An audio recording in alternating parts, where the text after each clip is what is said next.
शिवपुर गांव में आदि और शालू अपने चाचा प्रीतम और चाची नर्मदा के साथ रहते थे।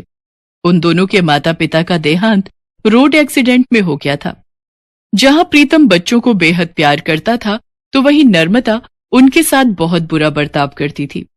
एक दिन शालू घर के बाहर अपनी सहेलियों के साथ खेल रही थी। तभी नर्मदा उसको आवाज लगाते हुए कहती है, अरे ओ शालू की बच्ची, कहाँ मर गई? अभी आई चाची। जब देखो तब खेलती रहती है। घर का काम क्या तेरा बाप करेगा? पर चाची, घर का सारा काम खत्म करके ही मैं खेलने गई थी। काम खत्म हो गया है तो रात के खाने की तैयारी कर ले, तेरे चाचा आते ही होंगे।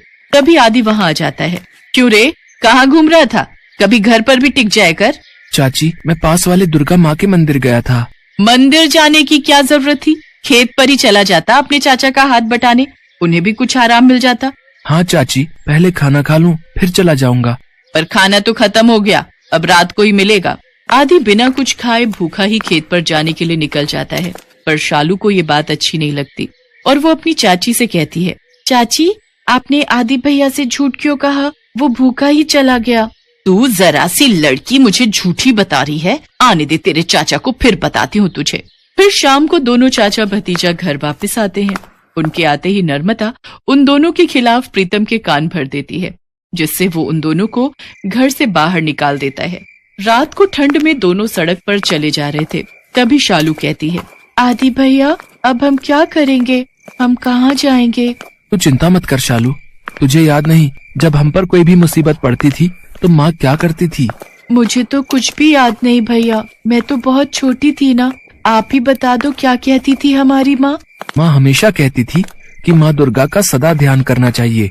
उनकी पूजा करने वालों पर कभी कोई मुसीबत नहीं आती। चल, अब हम सीधा माँ दुर्गा के ही मंदिर चलते हैं। इतना कहकर दोनों बच्चे माँ दुर्गा के मंदिर चले जाते हैं और भूखे प्यासे रात को वहीं जमीन पर सो जाते हैं। अगले दिन सुबह जब पंडित मंदिर का दरवाजा खोलकर अंदर आते हैं तो उन दोनों से पूछते हैं, अरे तुम लोग यहाँ कैसे आए? फिर वो दोनों अपनी सारी कहानी पंडित को बताते हैं। वो सब तो ठीक है बच्चों, पर कोई भी तुम्हें मंदिर में रहने नहीं देगा। पंडित जी, हमें कुछ दिन यहाँ रहने दीजिए, फिर हम कोई ना कोई ठिकाना ढूंढ ही लेंगे। अगर तुम लोग चाहो तो मंदिर के पीछे मेरी कुटिया है, तुम कुछ दिन वहीं रह सकते हो। जैसे ही तुम्हें कोई ठिकाना मिल जाए तब चले जाना। इसके बाद आदि और शालू पंडित जी की कुटिया में ही रहने लगे। आदि मंदिर की साफ सफाई करता तो वहीं शालू माँ के लिए फूलों की माला बनाने का काम करती। ऐसे ही कुछ दिन बीत जाते हैं। एक रात आदि के सपने में माँ दुर्गा आती हैं और उससे कहती हैं, वत्स, तुम दोनों भाई बहन की भक्ति से मैं बेहद प्रसन्न हूँ। अभी तुम दोनों को बहुत सारे कार्य करने हैं, अपने माता पिता का नाम रोशन करना है। इसीलिए कल सुबह होते ही अपनी बहन को लेकर उत्तर दिशा की ओर चलते रहना, तुम्हें तुम्हारी मंजिल मिल जाएगी। आदि चौंक कर उठकर बैठ जाता है, लेकिन जैसे ही वो अपने अगल बगल देखता है तो वहाँ कोई नहीं होता। अगले दिन सुबह वो पंडित जी को सारी बात बताता है। पंडित जी ने उन्हें खाना और कुछ पैसे दे दिए। दोपहर होते होते वो दोनों चलकर काफी दूर निकल आए थे। फिर दोनों एक पेड़ के नीचे बैठकर खाना खाने लगे। तभी उनके पास एक भिखारी आता है। फिर आदि और शालू अपने खाने में से थोड़ा थोड़ा उस भिखारी को भी दे देते हैं। बच्चों, तुम दोनों ने खुद आधा पेट खाकर मुझे खाना दिया है। मेरे पास तुम्हें देने को तो कुछ नहीं है, पर आज मैं तुम्हें ऐसा मंत्र बताता हूँ जिसका जाप करके तुम जो भी काम करोगे उसमें सफलता तुम्हें जरूर मिलेगी। पर बाबा, आपको इस मंत्र के बारे में कैसे पता? तू ये मंत्र याद कर ले बस, फिर देख तेरी जिंदगी संवर जाएगी। तुझे याद तो होगा ही कि माँ दुर्गा ने तेरे सपने में आकर क्या कहा था। लेकिन आप इस बारे में कैसे जानते हैं बाबा कि दुर्गा माँ मेरे सपने में आई थी और उन्होंने क्या कहा था? तभी वो भिखारी हनुमान के रूप में प्रकट हो जाते हैं। जय श्री राम। बच्चों, माँ दुर्गा के आदेशानुसार मैं हमेशा तुम लोगों के साथ रहूंगा और तुम दोनों के ऊपर कोई कष्ट नहीं आने दूंगा। इतना कहकर हनुमान जी अंतर्ध्यान हो जाते हैं। कुछ दूर आगे चलने पर एक गांव आता है, जहां एक दुकान के बाहर हेल्पर की आवश्यकता है का नोटिस लगा हुआ होता है।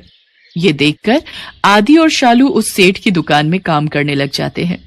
आदि जहाँ कपड़े बेचने का काम करता है, वहीं शालू उस दुकान में साफ सफाई के साथ साथ चाय पानी देने का काम संभाल लेती है।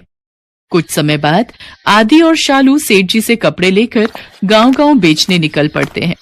उनके कपड़े हाथों हाथ बिक जाते हैं। सारा काम अच्छे से सीखने के बाद थोड़े थोड़े पैसे जमा करके आदि और शालू खुद की कपड़ों की दुकान खोल लेते हैं और माँ दुर्गा की कृपा से उनकी दुकान दिन दुगनी रात चौगुनी तरक्की करने लगती है। दोनों भाई बहन की दुकान से होने वाली मोटी कमाई से एक बड़ा सा घर खरीद लेते हैं और उसके अंदर माँ दुर्गा का बहुत बड़ा मंदिर बनाते हैं। फिर वो दोनों सुबह शाम माँ दुर्गा की भक्ति करने लगते हैं और हर महीने माता के नाम के भंडारे करवाने लगते हैं।